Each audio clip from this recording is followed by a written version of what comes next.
Hello there, folks. Right then, we're not far away, are we? Christmas is very nearly upon us, and there are only a few days left of who to manage. Thank you for your suggestions. Today's one, I was recommended a lot of teams in this division, but I had to pick one team, and I figured this one was the best storyline, the best narrative. So then, without further ado, let's go.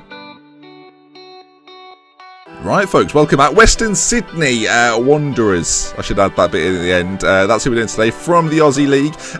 Now, Wanderers have achieved some remarkable things since forming in 2012. In 2014, for example, they were the first and only side from Australia to win the AFC Champions League, a trophy they'd like back. But let's start with the league, shall we? Can you turn second into first? How much of a difference will your designated player make?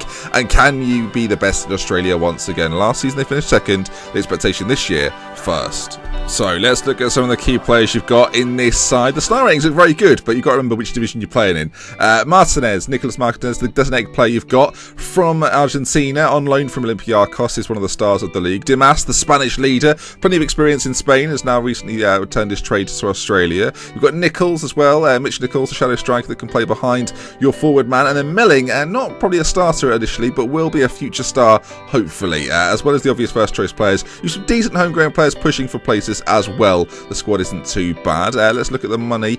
There's little and not that much. 2.9 million in the balance, 33,000 for the wage budget, only £916 the remaining, and a transfer budget of 147k. The issue being, of course, that these are Aussie rules. Things change a little bit, but on the plus point, you're debt free. The rules are very similar to the American one. If you watch the Toronto FC Who to Manage, that will give you an idea of what to expect. And now transfer targets then.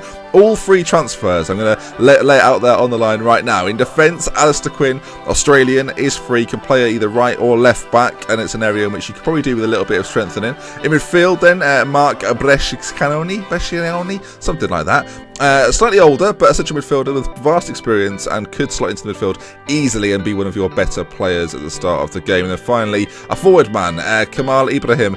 He's from Ethiopia but has dual nationality with Australia, and you'll realise that that's important. You're limited to a maximum of 5 foreign players, and that needs to be considered when signing players. You're already at the limit of 5.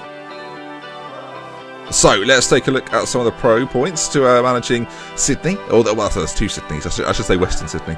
3 teams qualify for the Asian Champions League, and luckily for you, you start as one of the 3. Nicolas Martinez from Argentina is your best player by far, and one of the best players in the league as well. The core of the side is really good, and without doubt one of the strongest in Australia. Your centre backs, centre forwards, and midfielders are very good. Dimas is your captain for a reason.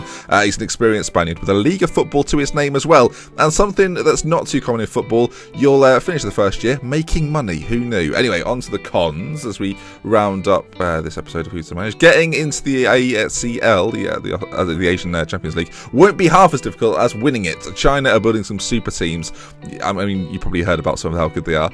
Within Australia, then, Perth and Adelaide have strong squads. Fixtures against them won't be easy and probably decide the league, in truth be told.